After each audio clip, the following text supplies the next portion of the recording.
I wanted to write and edit these videos in a way so that once each game is finished, I can take all the videos and compile them into one big video like other long retrospective series. I'm pointing this out in case from this point onwards it seems like whiplash jumping immediately into the game without an intro. I'm also writing and editing these videos to where I'm assuming the viewer has watched the prior parts. I won't bring this up again, I just wanted to point that out. On to the actual stuff.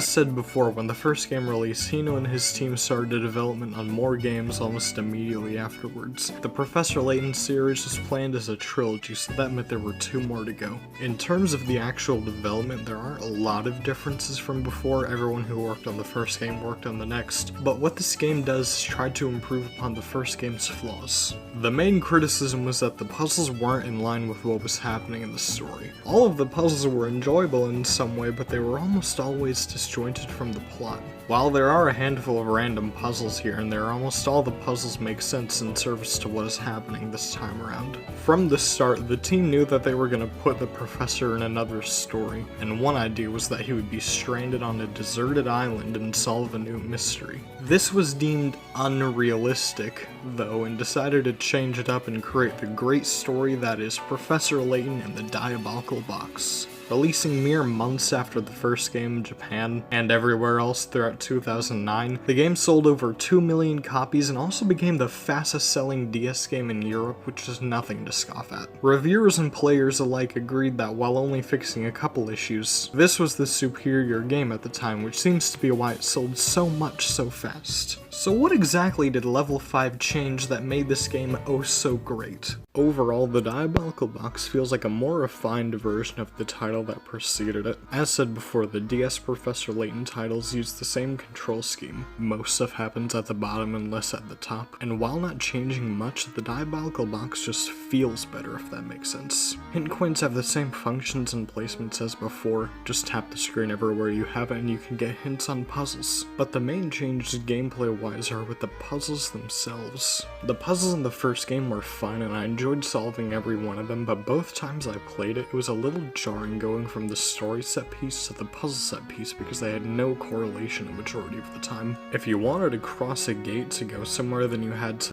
and in a game where you're trying to play detective, it was just a tad off. I still think that the first game's presentation of puzzles is the best, but for a better perspective, the final challenge the game throws at the player, a locked door, must be solved by drawing squares. The last puzzle, the one players will probably remember the most of the other 100 that they've solved, isn't as impactful or thematic as it should have been. The rest of the series' final challenges are mostly thematic and in line with what happens near the end of their stories, but my point still stands for this one. I'm not even trying to complain about it. Like I said, I love the presentation and they're fun puzzles, which is probably the most important part, but comparing this aspect to the other Professor Layton games, it's clear to see which ones better handle blending the challenges of the characters face with the puzzles given to the player. If you need to open a locked door, then you could pick through a set of keys. Or maybe you're in a dining car on a train, so it makes sense to have some food-related puzzles with stuff like prices or kitchenware. Not every puzzle drives the plot of the Diabolical Box, but at least it has a leg up with the fact that the puzzles make sense being where they are. There are 153 puzzles in total, and they're all top quality stuff. The actual puzzle types are pretty much the same as before, choosing an answer from A, B, C, or D, trick questions, number questions, moving things, etc, etc. The puzzles in the first game were great considering it was the first, but now that the developers have a flow going, they can work on making more entertaining puzzles. And the Diabolical Boxes are more fun than the first games in my opinion. Slip across the ice, move chess pieces across every space, straight up just peg solitaire. Unlike the first game having a few hiccups, I can't think of any puzzles I didn't find fun in some way. None of these puzzles are reused also. They're all completely original, which makes for almost 300 puzzles so far, all distinct from one another, which I find impressive.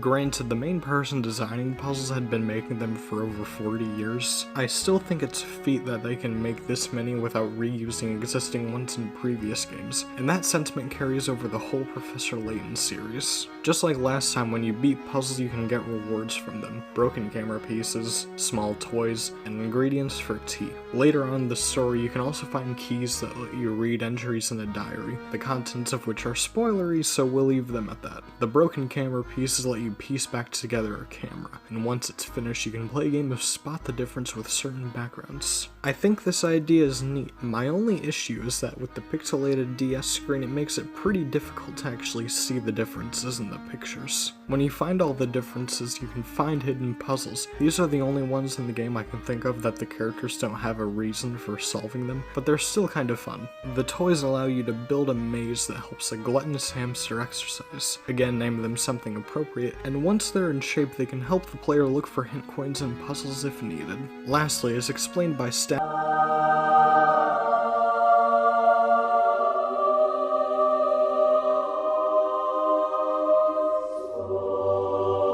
the tea ingredients let you make combinations of tea that thirsty individuals around town want. I think this idea is something as well. I just don't find it all that fun, sadly, because of the descriptions these people give. Someone could say that they're tired or upset, and if you give them something with a peppy description you could end up disappointing them, then have to move around the map until you can try again. Unless you have a guide of sorts on hand, you're basically gonna guess what these people want 26 times. Maybe I'm just not that great at understanding what the people want, but in my opinion this is the most okay minigame so far. Ranking these like last time, I enjoyed making a maze for the hamster the most. You can combine these items in any way you see fit to make them take the most steps possible, and it's fun.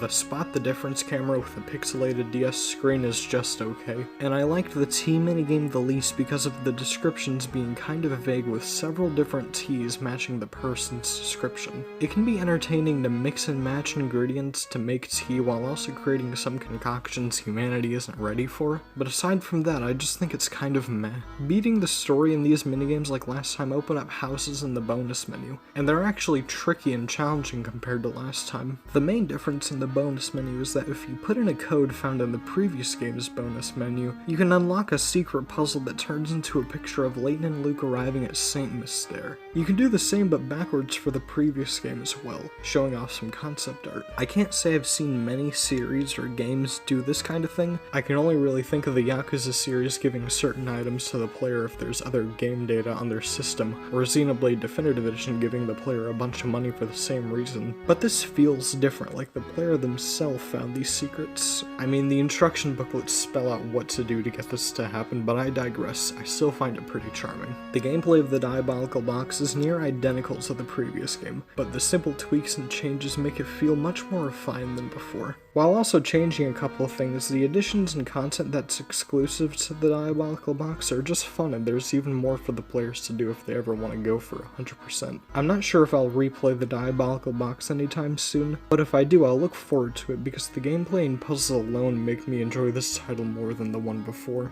Another thing I enjoyed more with the Diabolical Box were the visuals themselves. The main visual changes between entries are with the character sprites. Instead of facing the player, they're now instead facing each other, which looks a lot more visually appealing considering they're talking to each other and not the player. Another, albeit small addition, is that when you tap someone who isn't part of an objective or puzzle, they'll have little lines to indicate that you're just talking to them. And if it is an objective, you'll see an exclamation mark. Little changes like this go a long way in helping the player know what they're getting into, and these tiny changes are everywhere throughout the game. The character designs have the same format as before, some cartoonish exaggerated designs and characters who look like actual people. There are more, I wouldn't say realistic designs, there are more characters who have less exaggerated features, especially in the main group. Although to balance this, we have people who look like Dr. Seuss characters and Goombas, which is great. The Professor Layton series takes place somewhere in the mid-60s, and because of that, the architecture and lighting fit the aesthetic of London or just general cities in the 60s. This time you'll be able to explore several different locations and towns. Although the brief time you can explore London is just London, and the train you explore is just a train. I just don't have a lot to say about them besides they look exactly what the artists were going for. Another location you'll briefly explore is the town of Dropstone. To me it has the same feel of the village buildings of the last game, but this time the buildings are much more colorful and distinct from one another. It's also not exactly a rural town like Saint Mystere. It has more of a farm country vibe to it, which I like. The main area you'll be exploring is the town of Fulsense. This isn't a country town or a rural village like before. Instead, this is a big town that could very well be a hotspot for people at night given the beautiful lights and colors everywhere, with restaurants and stores and hotels everywhere you turn. There's also just straight up an adult nightclub, so you know, these environments are all distinct from one another, and while some areas are explored less than others, they're all beautiful in one way or another. Every one of these areas is also more visually appealing than the yellows and browns of the previous game. There are more cutscenes than before also. The characters are still just a tiny bit off model, but it's not distracting from the quality and content of these scenes. They're all fun and full of life. I didn't talk about voice acting last time because there were only 3 instances where you would hear people speak. The introduction, cutscenes, and when you solved a puzzle. Here though, if there's an important story segment, then there will be voice acting. Characters can just talk and express themselves, making them feel like more than just video game characters, but people with personality. As well as just talking amongst themselves, when there's an important story segment, you can feel the mood in the air way better from hearing people talk instead of just reading text. You can tell the beginning of the Diabolical Box is serious because Christopher Robin Miller has experience telling people to hide evidence from the police. The voice acting overall is really good. The actors and actresses sound exactly what you'd think someone sounds like just from looking at them. From Layton sounding like a calm, smart, and well-meaning English gentleman because that is his character, to Chelmy sounding like a stern, slightly impatient, and grumpy detective because that is also his character. Everyone sounds great, and that stays true across the whole series because the amount of voices only go up from here. I also really like the music. I wish I had a good understanding of music and composition and everything, but I can only really say what my ears like. When making the Diabolical Box, the team wanted everything to have a darker, somber feel to it, and I can certainly feel that mindset in the soundtrack. The music has the same Professor Layton feel to it with the accordions and such in the background, but it all has a dark, saddening feeling. I wouldn't call most of the music outright depressing. There are some cheerful melodies, but just take a listen.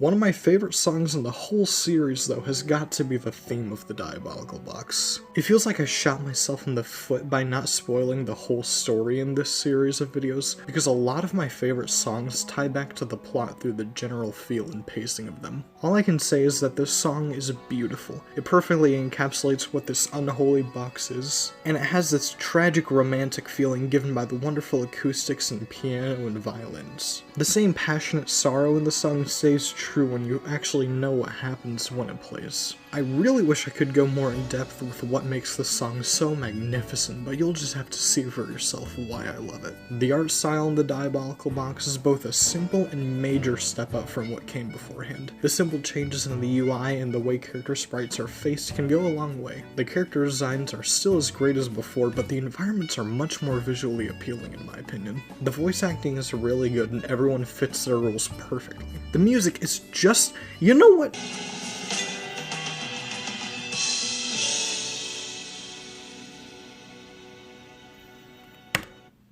Very epic. The artistic side of this game is simply beautiful, and it's insane to me that all of this was achieved in less than a year. Another art form I haven't touched on, though, is the story.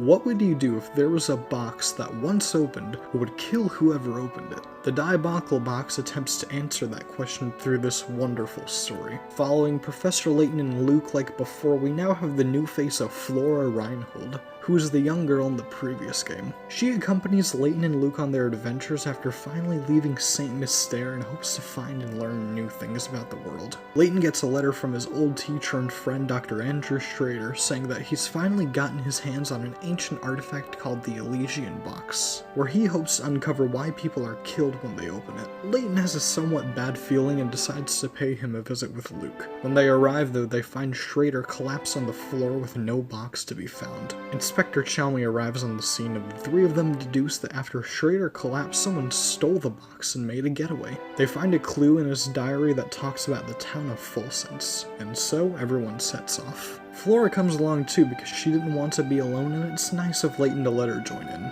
Hey, who's that guy? The group have to make a pit stop at the town of Dropstone, where Layton learns that the town's founder, a woman named Sophia, had an interest in the Elysian Box, but she died the year before. Layton also learns that Sophia's granddaughter, Katia, hopes to go to Fulsense and find that same artifact. Everyone reconvenes on the train and are hit with a wave of sleepiness and wake up at the town of Fulsense. With all the proper parties in place, it's time to finally find the Elysian Box and figure out the mysteries behind it. Why are so many people after it, and what is inside it that kills everyone? The story of the Diabolical Box isn't complex, but I really do love this story. The mysteries get your gears turning, and the foreshadowing, especially when the group make it to Fulsense, is great. The characters are stellar compared to the last game, and I can really feel for every one of them, and they even made me get emotional my first time through. This is a beautiful, bittersweet story that doesn't exactly have a happy ending, but it's a very satisfying one, and you'll be smiling, I'm certain. Absolutely better than the previous game's story. I love both, but this is just top-notch.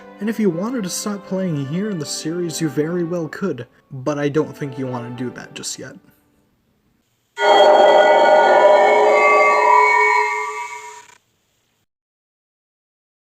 Professor Layton and the Diabolical Box is an amazing sequel that improves so many things upon the first game. The quality and challenge of the puzzles are just right, and the puzzles being more in line with the story and locations makes them all the better. The artistic side has improved substantially with simple visual tweaks to making some pretty good looking environments. The voice acting brings these characters to life, and the music has got to be one of my favorite things about this game. The story, while arguably just as simple as the one before, hits so many more beats with its characters and motivations, and I can hardly find the words to describe how good it is. It's just plain great. Like before, I didn't talk about a lot of things I didn't like about this game. Unlike last time where I could point out a few issues, this time I just really enjoyed it. When Hino wanted to improve upon the first game's flaws, he and his team absolutely nailed it. That's not to say everything is perfect. I'm sure there are a few things that could be improved here and there to make an even greater experience, and that's what sequels are for. Overall, a fantastic experience that improves pretty much everything from the first game. It goes up at the very top of A tier. That's all I have to say for now. Good evening, crazy people on the internet. It is me, and because today I am sick, I was finally able to get around to finishing editing part 2 of this retrospective series, and I'm very glad that I recorded everything almost 2-3 weeks ago, because if I recorded today, I would sound like a terrible, I would just sound terrible. But the reason this video took so long was because I may or may not have wanted to almost 100% Yakuza 0 and Yakuza Kiwami because of the 2-second clips in my last video and this video. So yeah, that's all I have to really say. Sorry for the wait. I am also in school, so that kind of accounts for something. I hope I can get the next script done by the end of my school year, so I can just edit in the summer and hopefully get a computer at some point. I have plans, and I do definitely have more and more ideas for videos and video essays and just random fun stuff in general. besides Professor Layton. I know the 10 people who watch these videos, you're probably not the only thing you want to see is Professor Layton, so I want to do more than that, but once this series is finished, I will probably never do anything Professor Layton related ever again. But I have ideas. After this series, I'm going to do them. Right now I am sick. Here's part 2. I'm going to work on part 3. And yeah, have a good something, I don't care.